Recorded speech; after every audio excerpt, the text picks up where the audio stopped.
అందరికీ నమస్కారం. నేను మీ గంటి ఉష. నా మిత్రులకి, శ్రేయోభిలాషులకి, సబ్స్క్రైబర్స్కి అందరికీ కూడా కృతజ్ఞతలు, శుభాభినందనలు. అయితే ఈరోజు పొద్దున్న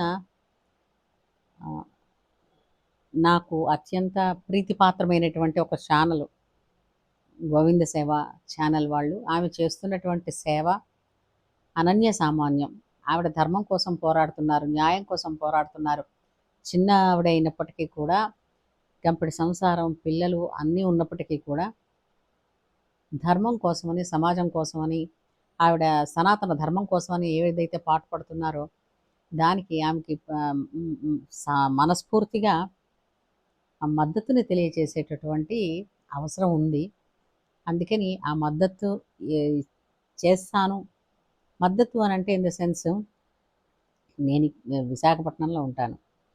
వచ్చామా, అక్కడ దాకా వెళ్ళగలిగామా కాదు, కానీ ఆమెకి మాట పరంగా ఎప్పుడైనా సరే ఆమె కోసం ఆమె ఆ ధైర్యంలో ఆమెకి ధైర్యాన్ని ఇవ్వడానికి, మనోత్సాహం కలిగించడానికి ఎప్పుడూ ఉంటామని, ఆమెని, చిరావూరు గారిని కూడా సపోర్ట్ చేస్తున్నానని నేను ఈ మీడియా ముఖంగా తెలియజేస్తున్నాను.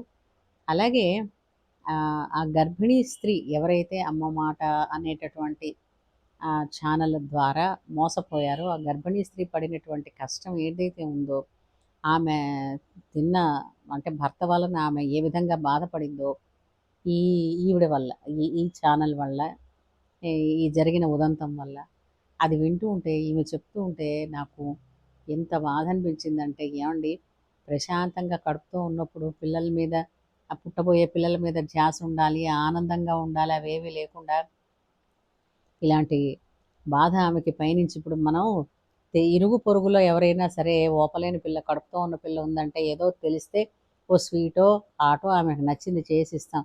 ఇవేవి లేవు సరికదా. ఎక్కడో కూర్చున్న ఆమెకి యూట్యూబ్ ఛానల్ ద్వారా పరిచయం అయ్యి ఆమె దేహము మనస్సు బాధపడే స్థాయికి తీసుకొచ్చామంటే, అమ్మమాట ఛానల్ వాళ్ళని అడుగుతున్నాను, అమ్మ మీకు కనీసం హృదయం ఉందా, కరుణ ఉందా? అమ్మ అన్న పదంలోనే అమృతం ఉండాలండి, ఇలా అసురతత్వం కాదు కదా. అది ఎప్పుడైనా సరే ఈ విధంగా ఎవరికైనా సరే, ఇప్పుడు కొత్తగా పెట్టిన వాళ్ళకైనా, పాత నుంచి ఉంటే కొన్నాళ్ళ నుంచి ఉన్న వాళ్ళకైనా సరే, సబ్స్క్రైబర్స్ పెరుగుతున్న కొద్దీ, ఆదాయం పెరుగుతున్న కొద్దీ, వ్యూస్ పెరుగుతున్న కొద్దీ, మొట్టమొదట పెట్టిన నాడు ఉండేటటువంటి ఆ ప్యూరిటీ ఏదైతే ఉందో అది మరి మలినమైపోతున్నట్టుంది. ఎందుకో తెలియట్లేదు. కాబట్టి పెద్దగా అంటే ఒకటి చెప్పగలం, మళ్ళీ అన్సబ్స్క్రైబ్ చేయండి, కొత్తగా మరో సబ్స్క్రైబర్ వస్తారా లేదా అని చెప్పి ఎదురు చూస్తారు. నాకు తెలుసు ఆ బాధ ఏంటంటే, అంటే ఆ బాధ అంటే, నేను కొత్తగా ఛానల్ పెట్టాను డిసెంబర్ 2 నుంచి. అంచేత ఇంక నాది కొత్త ఛానల్ కదా. సో నేను నాకు మా గురువుల ద్వారా నేర్చుకున్నవి, ఉపయోగపడేవి ఏమైనా ఉంటే నేను ఈ మీడియా ద్వారా పంచుకుంటూ ఉంటాను. అయితే ఒక్కొక్క నెంబరు సబ్స్క్రైబర్ పెరుగుతూ ఉంటే ఒక ఆనందం వస్తుంది. ఒక్కొక్క నెంబర్ ఎప్పుడైనా తగ్గిపోతూ ఉంటే, అయ్యో ఒకటి తగ్గిపోయారే, ఏమిటి నచ్చలేదబ్బా అన్న బెంగ కూడా వస్తుంది.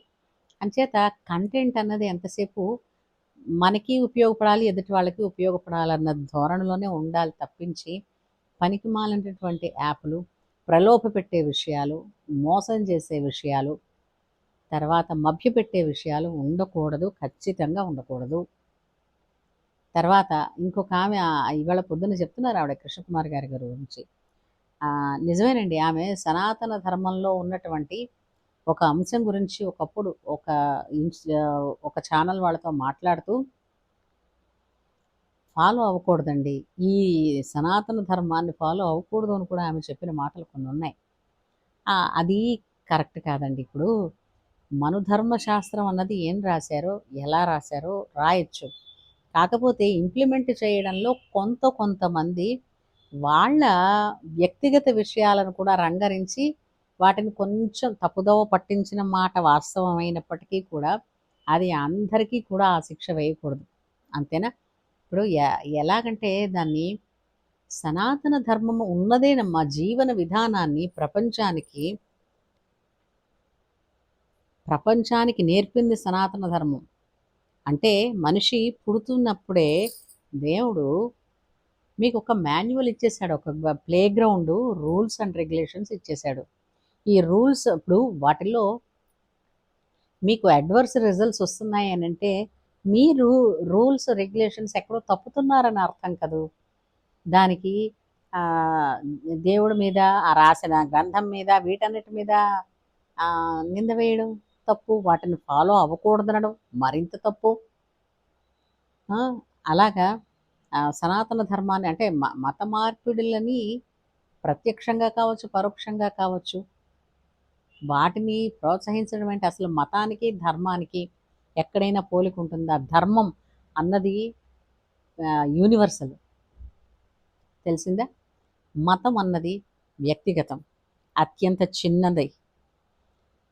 మన హిందూ సనాతన ధర్మం చెప్పింది ఎప్పుడూ కూడా విశ్వమానవ కళ్యాణం గురించి చెప్పింది. ఇది నిజం, ఇది నిజం. విశ్వమానవ కళ్యాణం గురించి చెప్పిన ధర్మాన్ని ఒక మతంతో పోల్చి మత స్థాయికి దాన్ని కిందకి జార్చి చూసుకుందామని అనుకుంటే అది కనపడదు. ఎందుకంటే అదంతా ఆకాశాన్ని చేపలా చుట్టగలమా? అలాగే సనాతన ధర్మాన్ని ఎక్కడ మొదలో అన్నది కనుక్కోవడం కానీ, దీన్ని అంతం చేద్దాం అనుకోవడం కానీ రెండూ కూడా వెర్రితనమే, పిచ్చితనం అనే చెప్పాలి. అంచేత ధర్మ పోరాటంలో ఆమె చెప్పినట్టుగా, సత్యభామ గారు చెప్పినట్టుగా, ధర్మో రక్షతి రక్షిత, సత్యమేవ జయతే, ధర్మమేవ జయతే. ఖచ్చితంగా అదే జరుగుతుంది. కాబట్టి సనాతన ధర్మం మీద తెలిసి తెలియని జ్ఞానంతో, సనాతన ధర్మం మీద అవాకులు చవాకులు అనకూడదు, తెలిసి తెలియని వ్యాఖ్యలు కూడా చేయకూడదు. అంతేకాకుండా ఈ అమ్మ మాట వాళ్ళకి చెప్పేది ఏంటంటే, ఆ నష్టపోయిన వాళ్ళిద్దరికీ కూడా ఇప్పుడు ప్రేమగా పిలిచి ఎదురుకుండా ఫోన్ చేసి, అమ్మ నువ్వు నా వల్ల నష్టపోయావా, సరేదా, లేదా నేను నీ దగ్గరికి వస్తాను, నేను నీకు ఇది రియంబర్స్ చేస్తాను, లేదా నేను నీకు ఇది ఇప్పిస్తాను కంపెనీ చేత, లేదా నేనే నీకు ఇస్తాను అన్న ముక్క అని ఉంటే ఎంతో రాయల్గా ఉండేది. మీకున్న పలుకుబడి, మీకు ఉండేటటువంటి ఈ సబ్స్క్రైబర్సు ఇంకా వేలాదిగా లక్షలాదిగా పెరిగేవారు. ఎందుకనంటే అలా మనుషుల మనస్సులను జయించడమే అది సామ్రాజ్య స్థాపన అంటే తప్ప,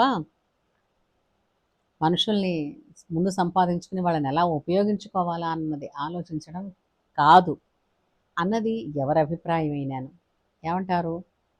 ఈ వీడియో మీకు నచ్చినట్లయితే లైక్ చేయండి, షేర్ చేయండి, సబ్స్క్రైబ్ చేయండి.